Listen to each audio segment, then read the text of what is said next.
to Charles. Thank you, sir. All right. Hey, welcome. All right, here we are in the heart of Hollywood. Thank you guys for showing up today. You guys want to mirror this? I'm ready to go on this piece right here. We're gonna go quickly today because we're filming for some YouTube stuff. So, the automation invasion, a dam among generative systems. In case you haven't witnessed, we are in the midst of a revolution. Pretty amazing stuff. I've never seen something like this in my career. Today we're going to orchestrate generative systems to produce commercial design. And we are talking about high-end, enterprise-grade design. And I can tell you as a veteran from Disney for 15 years, design sells products, okay? Design absolutely sells product like you wouldn't believe. But what are these generative systems? So oftentimes this is confused with AI. We use the word AI, it's becoming a little bit generic, but we're gonna be using ChatGPT today to write some P5 JS code against Midjourney, and we're gonna be orchestrating that through Optica. So we're bringing multiple AI systems together, they're generative systems, and we're orchestrating them. And we're gonna be looking at how creative coders are combining these to monetize very specific designs. And so what designs are we talking about? We're talking about, obviously, generative. We'll get into that a little bit. But procedural. Procedural is when you're operating at a very large scale. So if you're doing a banner that's on the side of a skyscraper, you need to be able to scale and flex to extremely large lengths. We also need things to be intelligent. And you ask yourself why. Why is intelligent? Why are all three of these really critically important? Well, you might sit there and say, well, it's scale. Scale has already been solved. You already have things like Cloudinary, AEM, Rocketium, Chili Pub, it just goes on and on. That stuff has already been solved. What we're really solving today, time to market. Failing to respond to what's working in the marketplace or not will sink your business. Let's put some stakes on the table. So we've got Christmas, okay, in retail. So your entire fiscal year pretty much depends on 4 days. This is all a true story, what I'm gonna tell you today, true story. 4 days, and to say that your fiscal year is dependent on it actually translates to people's jobs at a very high level. When you come in at a very high level enterprise scale and you're driving product, you're hitting your stock market price, those leaders are committed to those prices. And we have a lot of capital going in through the year to prepare for that moment. So we have all kinds of threads that we land. Obviously, the day after Thanksgiving is an immovable object. So there is no choice that you have to hit something like this. So the stakes are very high. We plan very large for something like this. So you can imagine myself being woken up very early on Thursday morning and pulled into a very urgent call, okay? And I roll into a call with people I have never met before. It's so high up the food chain that you might want to get their autograph. I mean, it's pretty amazing. And the tenor of the conversation is, what is going wrong? And trust me, when you hear this at that level, that is not good. So we're gonna come back to that. We're gonna talk about what's going wrong today. A little bit about me. So I'm a creative technologist. I have been working in visuals for a long time. Started out in 3D. The amount of work that it takes to put this stuff together is really amazing. When you see the end of the movie credits and it just rolls and rolls and rolls, the amount of energy to take all of these things, put them into a creative supply chain that's actually driving physical product or experiential stuff at the parks is very, very large. So a lot of my energy goes into creating render pipelines and how we deliver all of these assets into a place where we can monetize that. So everything from the concepting of a new world, we're doing characters, we're trying to figure out what flows out of this. So you might have movies, you might have publishing, you might have a t-shirt. I'll never forget the day when I was walking in the grocery market. At the end, you know, they had this premium spot at the end of an aisle, and they had waffle makers, right? All these waffle makers. and Darth Vader's head was a waffle maker. And that was not a positive day for me. But what I would say is like a lot of these stuff that you're seeing right now, as I look at this stuff, it looks extremely dated because of the technology that's going on now. And so it's saying a lot. You're talking about a lot of people with a lot of time and how we push that stuff up. So when you're talking about creative supply chain, you really want to be focused on agility, okay? So we're going to look at this chain and go across this real quick. So we start with conceptualization, right? This is blue sky. We're creating a new world. We're creating a new character. We have a new idea, okay? And then from here, we go into production. So there's many different threads that go on here. You can start to license your IP to things like Mattel or anything. So there's a lot of licensing. People start to formulate what kind of productization can we have around this? What kind of branding do we need? We're going to spin up prototypes and all of those things. So it starts to get pretty large pretty quickly. Finally, next you have manufacturing, and this is where, obviously you start to offshore, build up inventory and all that stuff. Time to market is so important in this sector that there's a company that actually named themselves Time Equals Zero. They're a packaging, variant packaging production software that's tied into PIM. But that's how intense this stuff can be. And then finally, you have marketing, right? So now imagine you've gone through all of this cycle leading up to your big day of where you're going to move a bunch of product, and it's like, what is going wrong?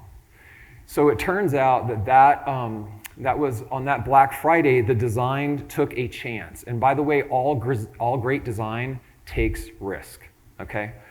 The talk I gave which is on YouTube in the fall, I talked about taking the plush dolls and stacking them up like a Christmas tree and how that was a big hit. Well, this one was not a hit. So what it was is they had turned the website completely black because it was Black Friday and it looked very much like Halloween. So question, obviously, do we have another design we can go to? Yes, we had thought of this. So this is wonderful. We have a backup plan. It's like, yes, contingency. So now, great, let's get it into market. How quickly can we deploy this? 72 hours. And guess what's over in 72 hours? Okay, so generative systems to the rescue. So I'm hoping everybody leaving here today will stop using the word AI because it's like the word webmaster. I was a webmaster. It's like I did the database, I did the front end. It's like there was no specialty, right? Today we have extreme specialty in the internet. No one says I do internet anymore.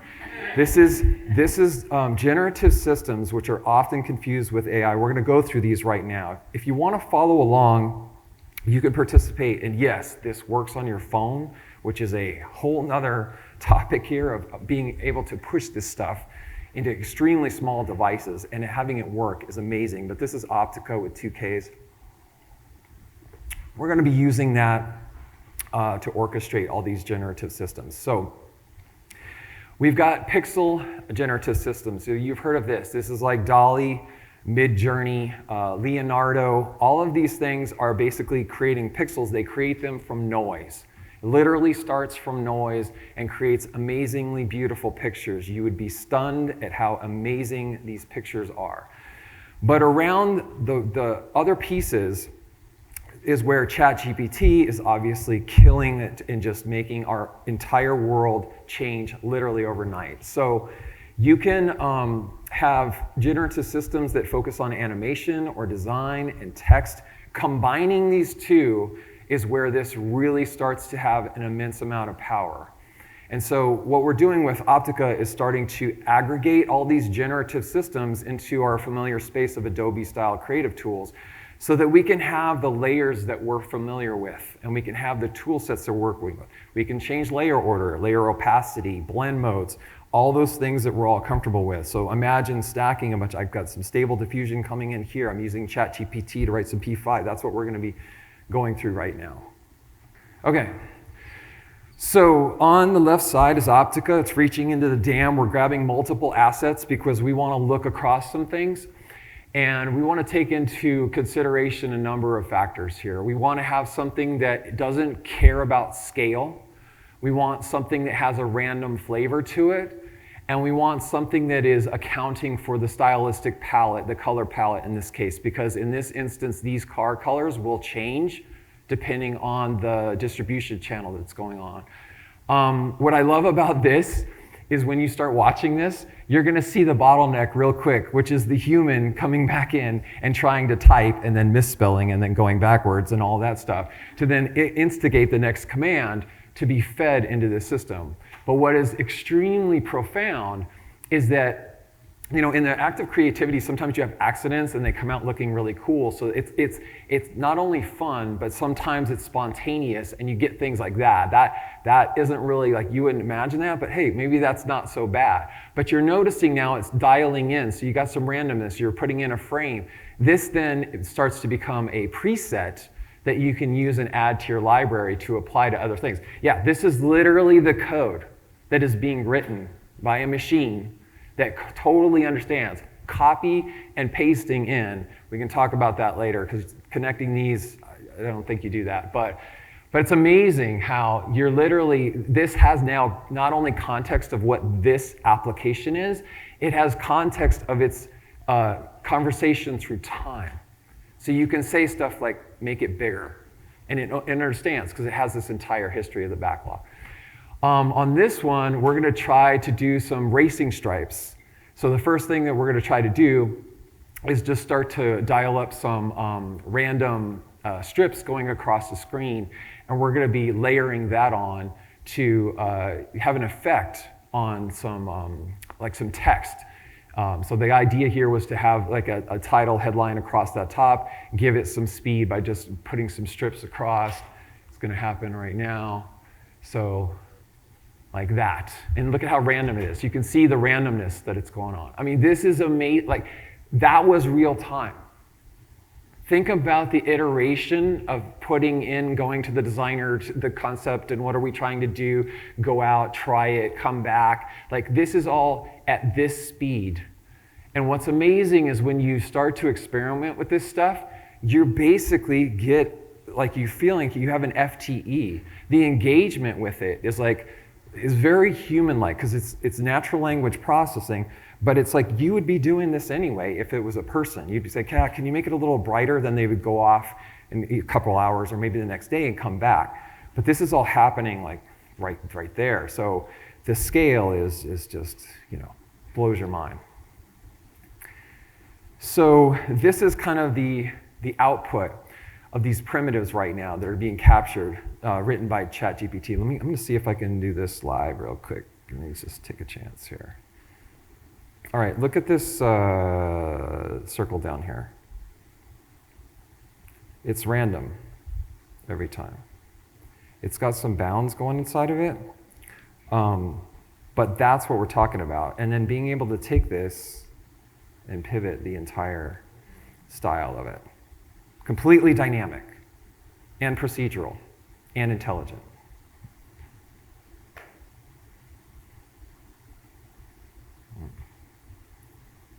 All right. So once we have all that stuff assembled, this is the live build of starts to set the scene of what we created in the first place. So we're bringing in images from Midjourney, and we want to put some colorization on them. So we're going to use design tokens because we never want to commit to a color. Okay, so we're committing to things like secondary and primary. This is kind of web speak in the way they operate front ends, but you don't declare colors, you declare tokens. And then now we're going to start pulling in these presets. These were all written generatively. Pull it in like this. And then now you're just putting it within the system that you've got. You got your opacity, sliding it down. Next, we're going to go grab that frame that we just saw being built. That's that. It's the randomness around the corners from the cars. Same thing, getting rid of the horizontals. We just want to go with the vertical designs that we have on this. And then we're going to start dialing in the settings. The power users of P5.js live in this world, and we're going to see that in a minute. And then finally, we're pulling in that kind of that fractal headline thing, which is taking in typography and then breaking it up into pieces and then randomly shuffling it all around to give like this fractured type effect. This is the kind of the more final finessed product, okay? So you're looking at something that was pretty much 80% generative. So in other words, 80% artificial intelligence. And the amount of time is shocking of how quick this stuff happens. It's so amazing that I find talking to executives, like they don't actually believe it's true, right? Because it's so insane. But when you're into this, now you've got something that is completely scalable to any size, and then you can bounce in, completely flex the color, just like this. It's all being rendered live, real time. And notice the edges, like they're random. See how they're slightly random each time? You use seeds to control that, but that's like, you can control that if you want to, but being random, pretty cool. Okay, so what happened? Like, why was this invasion so sudden? Well, a lot of things came together at the same time as a perfect storm. So you'll hear this term called GAN, that's Generative Adversarial Networks. Machine learning took all this energy and you had to have all this data. It was a big, it's like laborious for years. That's why we stumbled in that forever. Everybody kept the promise of AI, and it was like, you got to do machine learning, it takes forever.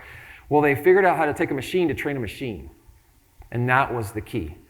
So you've got one machine generating an image and another machine learning from it, and it's not that literally, but I mean, it's like, it just circulates itself. They combined that with natural language processing, and that was the next big thing, is like, how do you engage with the human and understand what they want? And this is where this is why ChatGPT is so incredible, because when you talk to it, it understands what you're saying, and it almost feels human. But here is the big thing for me, right? There's this third bucket that's going on. Creative coders. So we've got Frank's Laboratory on the left, and we've got the coding train of Daniel Schiffman on the right. And these guys have been doing YouTube videos for years. All right, so not only are they out there creating these excellent tutorials of teaching people how to manipulate code. Look at that stuff. I mean, you're talking about, this is taking an image, it's factoring in that information, it's creating all these beautiful effects on it, and then they're producing the code and sharing the code of how they write this stuff. And it turns out to me, I mean, ChatGPT was listening this whole time. And it totally understands what's going on inside of that text. You can cut and paste that into ChatGPT and it knows what it is. You don't even have to say anything. Cut and paste it in. This is Daniel Schiffman. He's like been doing this for 7 years, and then he quietly amassed like 1.2 million subscribers.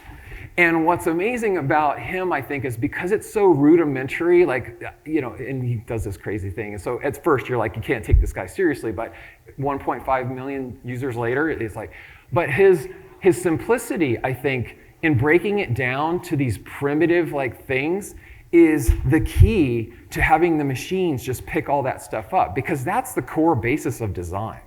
Coming out of all that, you end up with this rudimentary stuff that these guys are putting.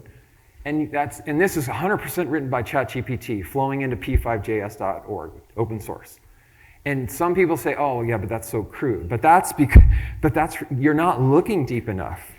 So then you're taking that code base, literally dropping it into ChatGPT.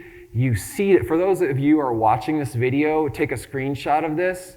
This is the prompt that will allow you to move between these two systems. This is the secret sauce, because Optica uses P5 in instance mode. The video is here so you guys can watch this over and kind of do some research. P5.js is a library to do computer graphics. It's based on JavaScript. And the issue with it right now with these guys at the Creative Coders, they have one layer.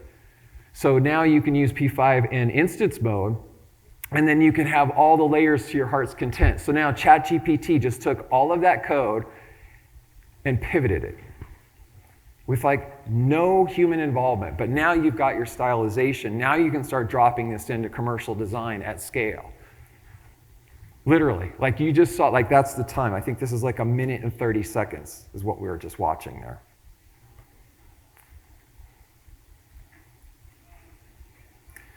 Okay, summary, I'm not going to go into this real quick. You can replay this if you want. But basically, you're using any of your generative systems.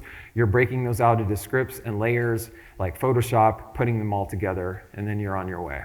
One thing I want to point out before we go back to the damn context, I want to call out this section down here since we're on video. For those of you who are power users and are really into P5.js, there's some class files down here. These are executed prior to all your layers. So you can put all your P5 class code in here and execute it prior to all of your compositing stack.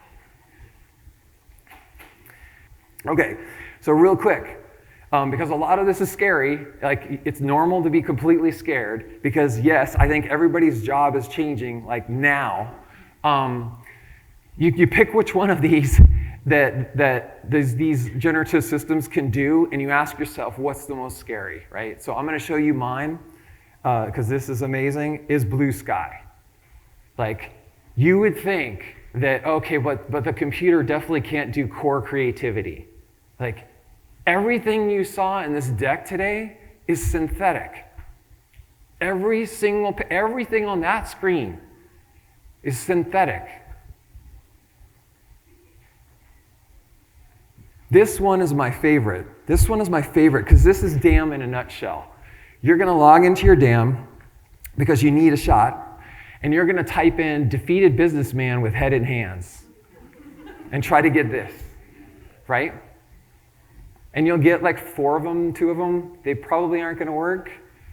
And all the work was somebody went, they did a photo shoot, they edited this shot, you uploaded this.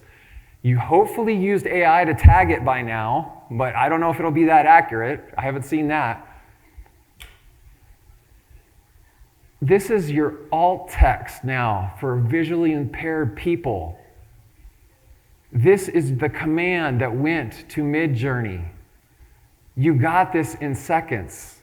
It's brand new. No one else used it. You have the rights to it. You can tell Midjourney, give me a different one, slightly different. You can change it. You can put weights on this. You can put weights on business. All of these things. That's what's happening here. Every one of these. This is, I love this PowerPoint slide. PowerPoint slides. It knows what PowerPoint slides are. It's crazy. All right. Let's see. Wrap it up. All right. When you start putting all this together, you get all this functionality, and this is what we need because we're in personalization now. Light mode, dark mode, we're going to target a region, we're going to target a particular holiday. All of these things, your stuff has to flex. So this is the culmination of all of that. And I just want to, and this, I'm just going to let this play because this goes on forever, but I want to have an incredibly gracious thank to Quest and the formerly on-prem, Josh DeFord. Like, I wouldn't be able to put all this together without that team. They're the best in the business. And I'm just going to let this run, and we'll start taking questions now. All right, thank you. Thank you, guys.